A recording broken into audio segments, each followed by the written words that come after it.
Now, I said in my video previewing this game that people shouldn't be too hung up on the result that's coming for Liverpool in this fixture, because ultimately you can go to Manchester City away in any season and you can end up on the losing side even if you've played well, because ultimately they've got a great head coach, they've got a great collection of players, and home advantage is of course massive in the Premier League and football all over the world really. So I didn't want people to read too much into this one and think that automatically if Liverpool didn't get the right result, well, it was the end of the renaissance, the resurgence, whatever you want to call it, that we've seen over the last couple of games. And yet, here I am at full time and Liverpool have suffered a 3-0 defeat. And I have to say that the performance was so bad that I actually think it's fair if people are worried and annoyed and really unhappy with what they've seen from them today, because I think what you wanted to see more than anything really was backing up those Aston Villa and Real Madrid performances, because they were wins, yes, and you want to see the result go with the performance. But if Liverpool have put in similar performance level and been able to move the ball as easily from back to front, if they've been able to, do the things they want in terms of pressing and defending, and they look convincing, but still ended up on the losing side because Manchester City are Manchester City, I think everybody would have been fine with that.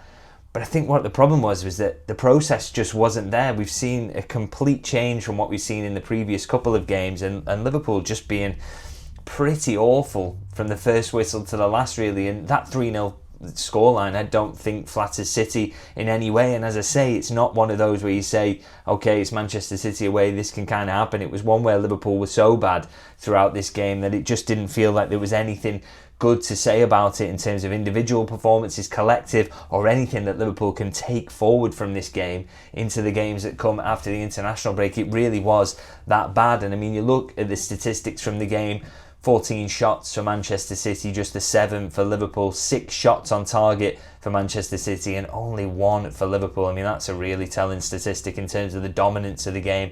1.6 expected goals for Man City and 0.71 for Liverpool. And even if you don't like some of those numbers, I know not everybody's a fan of expected goals, but look, we all watched the game, didn't we, as well? And Manchester City were pretty dominant throughout, really. They forced Liverpool to do all the things Liverpool didn't want to do.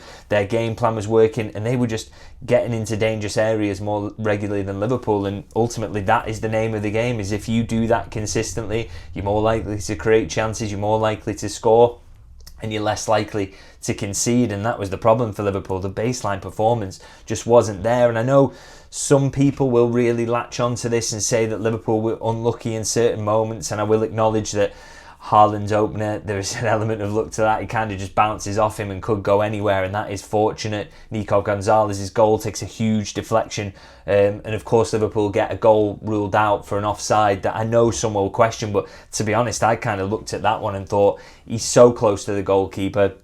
Referees aren't allowed to get kind of look into giving their opinion on whether he'd have got there or not. Regardless, they just have to be factual that he was stood very close to the goalkeeper and he does something in front of him that could influence, as in ducks. But I mean, I think the argument around that is irrelevant, to be honest, because I just think Liverpool was so bad in the game that goal, you might want to tell yourself it could have influenced things, it could have changed things. But for me, I just didn't see enough in Liverpool's performance to believe that would be the case. And the fact is, I feel like there's been hard luck stories from a lot of kind of Liverpool games in recent weeks where they've lost and you come out thinking, well, if this had gone differently, I think Manchester United at home, the head injury to Alexis McAllister, yes, the game should absolutely be stopped. I think the penalty away at Galatasaray is a bit of a joke award, and I think similarly around the penalty at Brentford, which I don't think the referee would have given had he known it was inside the box. But the fact is, when you are a team, and I don't want to say kind of an average team, I don't want to be that harsh on Liverpool, but when you're not a great team, the great teams don't get affected by these things. They might have one go against them and then they just roar back and keep performing well, and if you keep doing that over the course of the match, you tend to score goals and turn the score around. And like I say, the not great teams, they regularly fall victim to these fine margins. And so, yeah, maybe Van Dijk's goal could have been given. Maybe some people don't agree. Some people agree with the decision or whatever. But even had that been given, I really do, and I know goals can change games, but I just have so little faith in what Liverpool were doing up to that point and what they did after that, that I really just don't believe that they would have done enough to win this game, because you have to perform well enough, you have to be convincing in moments. And if Liverpool, if this game ends 1-0 and Liverpool have that ruled out and the Haaland goal's the only one that Man City score, and it's kind of, you go, yeah, that was a key moment in the match and Liverpool were very unlucky there. But I just don't have this feeling about this game, because the performance wasn't there, the process wasn't there, and there was just nothing good to say about Liverpool in this one. And I think, of course, that means really that you look at where they are in the table, 8 points behind Arsenal already, having lost 5 games in the Premier League. The title race is over for Liverpool at this point. I mean, I saw talk before the game that if Liverpool win, they close it to 5 points, and maybe that would have been true, because I think a 5-point lead is not an awful lot at this stage of the season. And of course, if Liverpool had played well here and won, you would have been more convinced about their ability to string together results and consistently perform. But they were miles off it, and now an 8-point gap is, again, it's still early, but I mean, you were talking about a collapse from Arsenal, and I mean a real collapse. You're talking about Manchester City would have to fall away as well now, because they're a little bit ahead of Liverpool as well, and Liverpool would just have to put together a series of performances that they do not look anywhere near capable of doing. Yes, we've seen the odd really good performance, Real Madrid, Aston Villa, some moments earlier in the season where I think there've been good moments in the performances, but not enough to do it consistently. And as I say, Liverpool really now have to kind of refocus, because there's just no chance they are going to win the Premier League title this season. And I mean, who would have thought we'd be saying that as early as November? But here we are. Liverpool, for me, the title is absolutely gone. And the fact is that on the performance level they've put in so far this season, they deserve to be in the position they are, of course. And you have to kind of cover the manager's role in that, and that is going to be a huge talking point after this one. Of course, I made jokes after Real Madrid and Aston Villa about people wanting him out, and I think there will be questions again, of course. But the one thing I would always say about the manager is that I look at what he came into last season, and nobody gave him a chance of winning that league. And everybody thought Liverpool were going to have a transition season and suffer a drop-off. But what he did come into was a squad that had the tools to, if given a slightly fair wind and maybe not an injury crisis of the season before, that they were capable of winning the Premier League, that squad. And he came in and he did that, and he used the tools that he had to go and win the Premier League. But my big question around this squad now is, does he really have the tools now to go and win the Premier League in this season? Did he have them at the start of the season? And I think each passing week and each defeat and each poor performance that we see, you kind of start to ask, maybe not. I mean, he goes to the Etihad Stadium today. Mamardashvili in for Alisson. I think he's had a decent start. I don't think anybody's got huge question marks over him at all. I think he's a good signing.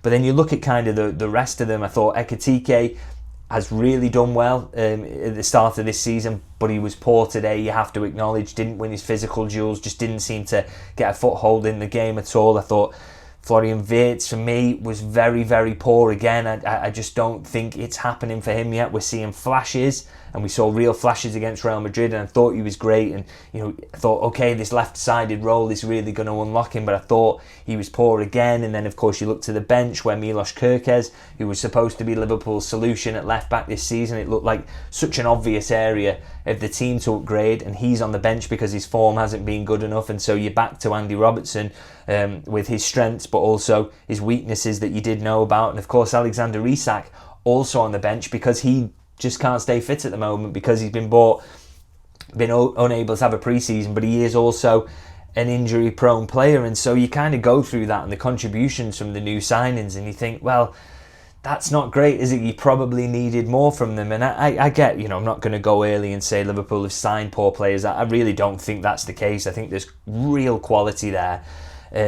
But it very much looks like they've all kind of been signed for the next 3 or 4 seasons rather than this one, because we're not seeing enough. And you have to start to ask the question, when that's the case, well, did Liverpool spend an awful lot of money to make a team that was a title-winning team and a title-winning squad worse? And in the short term, that is 100%. It's just undeniable that is the case. And they probably would have been helped had a few more of these signings hit the ground running. I mean, you think of Sadio Mane when he came in, Mohamed Salah, Alisson, Van Dijk. They were just, from game one, absolutely world-class undeniably.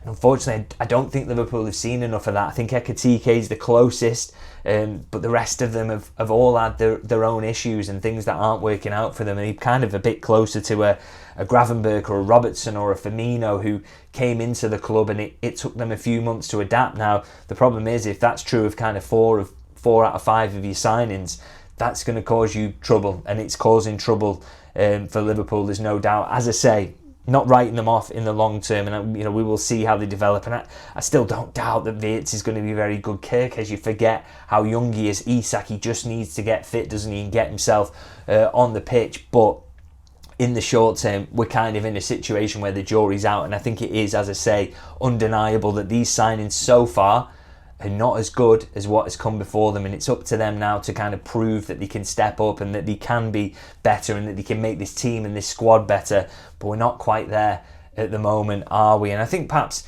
the biggest question really for me around the summer signings, and like I say, I don't think that they bought badly at all. I think in the long term these will prove to be good signings, but I think one area you can kind of question for me is not adding more physicality. And now I know I bang on about this quite a lot, but I'd said it in the back half of last season that it was something that I felt Liverpool needed to address, and they absolutely didn't. I mean, particularly looking back to kind of the PSG games, and I was big on it after the Newcastle United game in the League Cup final. I felt Liverpool got bullied in that game. I think it gave sides a blueprint of how to face them and how to come up against them and come out on top. And I think everybody has been using it since, which is why the wins have kind of dropped off since the back half of last season coming into this one. And I mean, you look at it today, and I think there is more proof there. The duels won today for Manchester City. They won 40 ground duels to Liverpool's 26, so that's 61% versus 39% won for Liverpool. Aerial duels, City win 8 to Liverpool's 5, that's 62% versus 38%. And this is Manchester City, by the way, not a side that you would think who Liverpool would get bullied by, or a side who are overly physical or anything like that. It's Manchester City, and yet they did it to Liverpool, as everyone seems to be doing it to Liverpool at the moment. And the fact is, when you do that, and you are being physically bullied and you are losing duels, and I know this is important to Slot because he talks about it, so why wasn't the summer business aimed at being better in that? But the fact is, if you do that, you don't get a foothold in games. And the biggest problem for Liverpool is that is particularly noticeable in away games, because away games, when the crowd is up, you don't have a crowd behind you, and big challenges and moments can really get things going and make things difficult for you. If you're consistently losing challenges in that, it makes it hard to win the game, because you can't earn your right to play, and then the crowd is up, and again, it all kind of adds together. And we are seeing it in away games. I mean, you look at the record now for away games so far this season, it's 1-3, 2 of which, by the way, were with the last kick of the game at Newcastle, where they didn't play well. Burnley, where I would say they didn't get bullied, but didn't play brilliantly going forward. So 1-3, 2 in the last kick of the game, and lost 5. And that is just a woeful record. And as I say, it's very much down to having the physicality to give yourself a foothold in the game. And Liverpool consistently don't do that. And again, for me, that is a question mark that you have to say is, and the manager's complicit in this, by the way. He's involved in recruitment, but I think it is a recruitment issue. Why did Liverpool not feel that they needed to add more physicality to this team? Because it's been an Achilles heel for a while now, and teams are consistently exploiting it this season. I don't know, will that away record get any better this season without adding more physicality to the team? I really don't think that's going to be the case, and I think it's something they've got to really have a think about. And look, if you're going to lose more games, you're going to have more difficult matches, which Liverpool look guaranteed to do.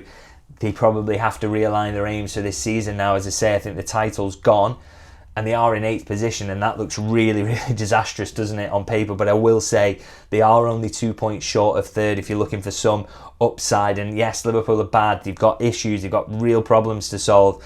But so have the competition for top 4. I mean, Chelsea are now up to 3rd, which seems ridiculous to me, given I've watched them a few times this season, and they are truly awful. It really shows you that it won't take much for Liverpool to, if they just get a little run of form together, they'll be comfortably inside that top 4. And the problems aren't so bad that you're worried about the Champions League position, but I think the aim is very much top 4, probably finished in 3rd at best. And this season really has got to be for settling in those players who aren't quite there yet, building up relationships, getting them all up to speed, and maybe finding a way around this kind of physical deficit in the team. And I think they really seriously have to think about also in this season, if they can just get into the top 4 and do that, and also, by the way, have a crack at the Champions League, because I think that it's not as physical a competition, isn't it? So Liverpool maybe will have a chance in that if they can get going, because you saw it against Real Madrid. Real Madrid weren't able to stop Liverpool doing the things they wanted to do, so that should generally be the case in the Champions League. So they could have a crack at that. I'm not